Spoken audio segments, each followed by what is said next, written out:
Good morning, Aksyon Art. Good morning sa tanan na listeners naton sa Aksyon Radio Bacolod. Hindi lahog magkapitan. Kami plano, makamitan ni Aksyon Oliver, makapitan kunto sa kawayan ho. Siya sa area sang silay. Galing kay singko damo ang responsibilidad, Councilor. Yes, Aksyon Art, no? So, kabalo naman kita na ang kapitan. Kung enon padaluman, tagid ang ato na ang obligation is ang kapitan is executive, legislative, and judiciary. So, Kompleto, no? No, so legislate siya man nang implement, no, so amo na nang hindi makita, but amo na hambal ka na action art naga-perform kita na kapitan subong sa ato na pandemic. Kapitan also are considered our heroes, action art. Gani.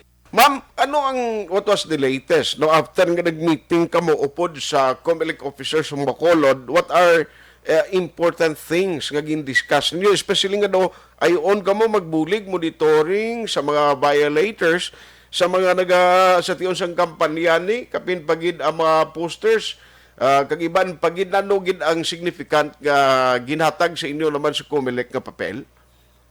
Yes, Action Art kagapon nagpatigayon meeting, no, ginayo ni Attorney Servito ang ato na Liga ng mga barangay to disseminate the information sa ato na 61 barangays. No? So ang ato na meeting were composed of damo na agency, of course, ang lead agency is the Comelec, ang ato na DILG, ang ato na City Health Office, may AFP na dito, may PNP man na dito, no? So, sa Action Art, in detail sang Comelec, ang ato na guidelines sang regarding mga restrictions regarding the campaign, especially sa upcoming nato na pag-open sang official campaign period for the local election on March 25, Action Art. Mm-hmm. So, ano ang papel nyo din? Mabulig ka mo sa Baklas operation? Yes, actually, more on ang ato na duty sa barangay is mabantay. Again, mabantay naman, no? So, mabantay kung ang ato na mga candidates nag-violate pala sa Comelec rules, no? So, after that, may kita report na isubmit to the LG as well as sa Comelec regarding the compliance and non-compliance sa ato ng mga candidato Action Art. So, balik ko di may designated poster area. Halimbawa, ginbutang sa inyo barangay, may ara gindetermine na nakadaan subong. So, bali, amo nang ubranyo report, kag kung kakasunugin man sa uli, amo nang i-turn over sa Comelec. Yes, Action Art. No? So, may common poster area kita, but there also private property na allowed, no? So, those na non-violation, at least kay ang hambal dun niya, take note dito ni Attorney Servito, na right after sa election, nang base this time pa lang may makasuhan, no? So, ang anlandi is ang compliance. So, kung ng report namon, just like for example, si candidate A, nag-violate siya sa handshaking handshaking na restriction. So, handshaking and magsulod sa isa kabalay sa residente, kung kandidato ka, kapag wala ka bi permit, pagid, kay each activity sa buong Action Art may permit, no? So, that is a violation. So, bahan report sa barangay. So, right after i-submit sa Comelec and DILG. So, after election, kung may nagprotesta, muna siyang basis ang pagpari ng kaso, ang demote man sa ato ng mga barangay officials. Wow, dako na bang gali nga responsibilidad ng inyo ba, no? Tingin why man sang ginpadangat nga concern ang imakopdanan mo sa Liga nga daw may kabudlayan sila sne? Of course, kabudlayan ni sa Action Art, kaya manisahan kami ni, hindi natin manigar ang tagsatagisa natin ka barangay officials, ang kapitan kaman, kagawad, and other barangay officials, niya, kita tagsatagisa kamanok, no? So, mamanisya ini, But we are properly guided with the guidelines kaga ugahunta lang ang ulugrahon naton with the spirit of transparency, no? The departments naging take oath naton to be faithful to our duties. So, maging mahapos na niyan tanan siya. Gani, kay ti diretso malatod sa tanan nga may preference ya kag may ginasuportahan. Galing kay ang may nabutang political dapat ang barangay kag kabaluka kun barangay kapitan ka dason may nagbutang to karon nga sa illegally posted yang mga areas, no, halimbawa way sa sulod sa pribadong lugar sa mga poste dira. Bali ano man kaugalingon yun lang ni nga Baklas team ang magkakasina no mo na. Yes, Aksyon Art, but that will be properly documented, the picture, and then send the report. Then we send also the team for that operation. At least for the protection man sa ato ng barangay officials, i-document ta anay, no, properly documented, then the report.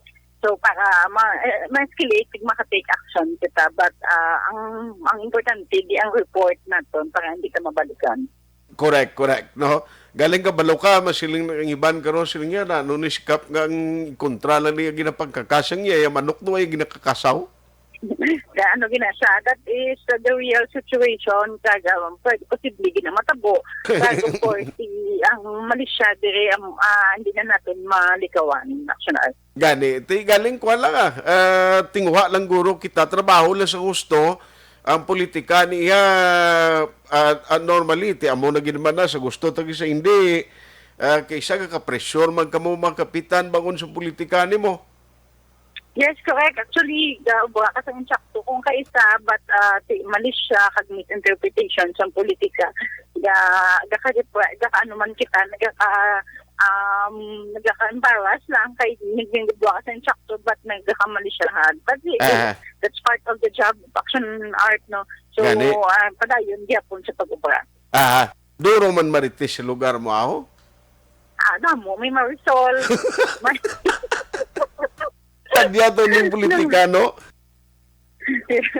Damo na, may Marisol. Gani.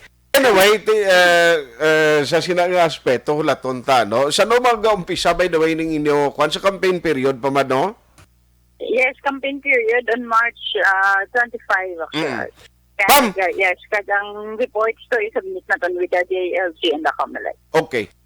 Mashift lang ko very quickly, total ari ka nagidman. Nagnubo na subong alert level status ng Bacolod, alert level number 1 kita. Siling ko mas mayo ni nga kabalo ka barangay naman liwat ni amo ni mang saway dira sa masimla lipat sila gyapon may protocol kita kag dira nga sa lugar mo duro na ng Liga naglinukso suba sa ulo in zero mo. Yes, na Aksyon Art. Nasoti nag-lock ang aton na restrictions ano health protocol, alert level 1. So, ang aton na continued appeal sa aton na pumuluyo, ang aton na task force disiplina, miskan zero case kita for the past few days. Paglibot lang na sila po, reminding the protocol, no? So, at least nabatsagan nila na ang aton na gobyerno, kaya po nag-remind kay COVID is not yet over, but we have to learn to live with COVID. Ang aton lang na pag-wear ng face mask, ang social distancing. So, alas 9:12 na ay mga barangay niya kalabanan sa mga barangay kapitan nituod.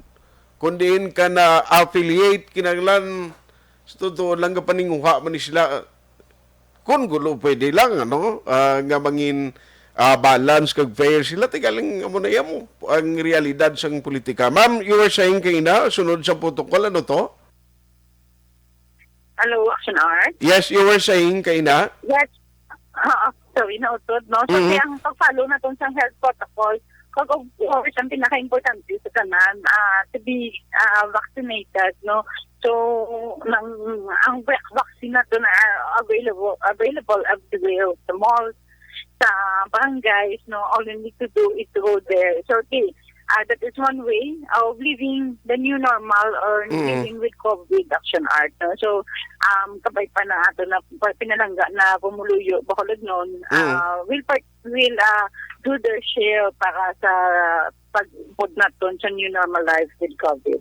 By the way, kung nagligad to may pre-registration, o kung may registration, ginahimo ang barangay, on vaccination drive iya, kundi sa mga regular nga vaccinees, kakadto sila sa barangay. How about sa 5 to 11, subong may nagaparehistro man da sa inyo, sa ginapaabot nga pag-resume sang vax for 5 to 11 years old? Yes, actually, may kita damo kita pending na 5 to 11 years old na registration, no? Both online and manual. But nang wala pa kita ka paton order na makikita for kay do may pa ang vaccine, may ginahulat pa na vaccine. But sige na siya we are happy na ato ng mga schools nagabulig sa registration pag Aksyon Art. So, eventually, matapos man natin ang 5 to 11 years old na to na ang mga kabataan na mapavaksin. On that note, Councilor, salamat. Good luck sa inyo sini panibag-o na naman nga obligasyon. Thank you, Aksyon Art. Mabuhay ang Aksyon Radio. Aksyon Hotline. Liga ng mga barangay president sa Bacolod City, Councilor Lady Gles Gonzales